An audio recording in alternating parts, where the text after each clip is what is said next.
اللہ تعالیٰ ان سے سب سے زیادہ سوال پوچھتا ہے جن کے ہاتھ میں اختیار دیتا ہے. جس کو اللہ کچھ دیتا ہے اللہ تعالیٰ ان سے سوال پوچھتا ہے.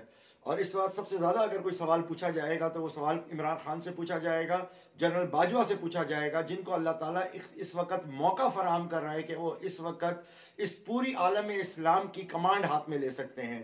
ایک ایسے موقع کے اوپر جس موقع کے اوپر فرانس نے, جس کے لیے میں پہلے بھی بتا چکا ہوں کہ یہ وہ ملک ہے جس نے فرعون کی لاش کو ریڈ کارپٹ استقبال دیا تھا اور اس کے بعد کہاں سے کہاں معاملہ نکل گیا تھا.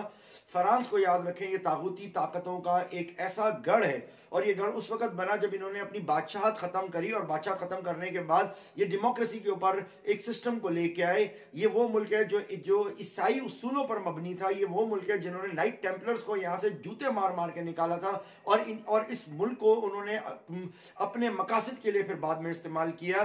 اس ملک کے اوپر مکمل طور پر اگر قبضہ ہے تو ان طاغوتیوں کا قبضہ ہے, اور اب وہ چیز بڑی کھل کے واضح نظر آ رہی ہے. اس وقت جو فرانس نے نیا اپنا قانون پاس کیا ہے وہ قانون مسلمانوں کو یہودیوں سے بدتر حالت میں لے کے چلا جائے گا. اس وقت حالیہ 300 علماء کو, یعنی 300 ان لوگوں کو جو مساجد میں نماز پڑھاتے تھے, ان کو نکال دیا گیا ہے. اس وقت بچوں کے لیے تعلیم, اسلامی تعلیم کے متعلق سوچنا بھی بند کر دیا گیا ہے. اس وقت آپ کا اس کے اندر مسلمانوں کی بالکل زندگی کو ایک جہنم نما بنا دیا گیا ہے. آزادی رائے کے نام کے اوپر اور دیگر معاملات کے نام کے اوپر اپنے لیے کوئی دوسرا قانون رکھا ہے, دوسرے کے لیے کوئی قانون رکھا ہے. اس موقع پہ جنرل باجوہ کو چاہیے, اس وقت عمران خان کو چاہیے کہ ہنگامی بنیادوں کے اوپر ان لوگوں کو جو اس وقت یورپ میں رہ رہے ہیں ان کے لیے پاکستان کے اندر ایسی اپرچونٹیز دیں, ایسے ون ونڈو آپریشنز کے طور پر ان کو اس ملک میں آ کے پاکستان میں سیٹل ہونے کے لیے گنجائش دیں, کاروبار کے لیے رستے دیں. اتنی زمین ہماری فارغ پڑی ہوئی ہے, ان پر ان کو آ کے آباد کریں. بحریہ ٹاؤن جیسے نئے شہر آباد کریں تاکہ یہ وہ لوگ جو اس وقت جن کی زندگی عذاب ہونے والی ہیں وہ اس پاکستان میں آ کے بس سکیں اور اسلامی ممالک کی قیادت لے سکیں.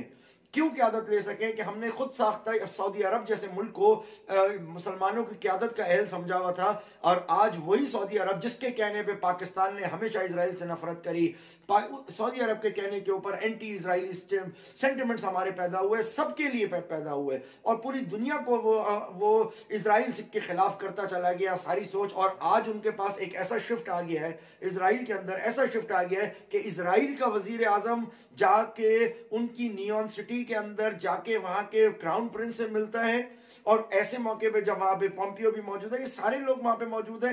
یہ تو واضح ہو چکا ہے کہ یہ اس وقت طاغوتی سازشوں کے اندر ہاتھ میں کھیل رہے ہیں. اس موقع کے اوپر اگر کسی کے ہاتھ میں کوئی اختیار لیا جا سکتا ہے تو وہ صرف پاکستان ہو سکتا ہے. ان کو چاہیے کہ یہ آگے کی طرف اقتدار کریں, ورنہ اللہ تعالیٰ ان سے سوال پوچھے گا. کیا اس موقع کے اوپر یہ کام ہم افغانستان کے حوالے کروا دیں, امارات اسلامیہ افغانستان کے لوگ ہم یہ دے دیں, یا ہم کسی اور ملک کی طرف نظر دیکھیں؟ ہمیں چاہیے کہ ہم اس معاملے کو بہت سیریس لیں کہ ایک طرف سعودی عرب جس اخلاقی پستی کی طرف جا رہا ہے, جو اسلام دشمنی کی طرف جا رہا ہے, صرف سعودی عرب نہیں پوری عرب ریاست, پوری عرب ممالک جو اس طرف جا رہے ہیں, اور دوسری طرف یورپ جو مسلمانوں کے خلاف کھل کے سامنے آ گیا ہے. ہماری حکومتوں کو باتیں سے زیادہ اس وقت کوئی پازیٹیو عمل کرنے کی ضرورت ہے, کوئی ایکشن لینے کی ضرورت ہے.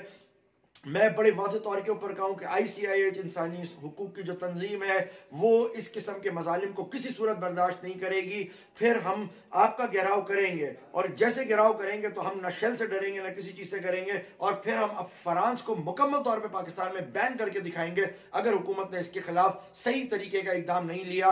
ہم حکومت نہیں ہے کہ ہم ایک ٹویٹ کے اوپر اور ایک فون کے اوپر اپنا ٹویٹ ڈیلیٹ کر دیجئے. بڑا افسوس ہوا ہے ہماری ہیومن رائٹس کی منسٹر نے اپنا ٹویٹ ڈیلیٹ کر دیا یہ کہہ کے کہ جی غلط فہمی ہو گئی تھی. یہ چیزیں بالکل درست نہیں ہے, ہمیں بہت سیریس لینا ہوگا. اور خان صاحب, جنرل باجوہ صاحب, اس وقت آپ لوگوں کو کوئی ڈیرنگ سٹیپ لینے کی ضرورت ہے. قوم آپ لوگوں کی طرف دیکھ رہی ہے, اللہ تعالیٰ آپ سے سوال پوچھے گا. بہت بہت احتیاط سے کام کیجئے. بہت شکریہ. السلام علیکم.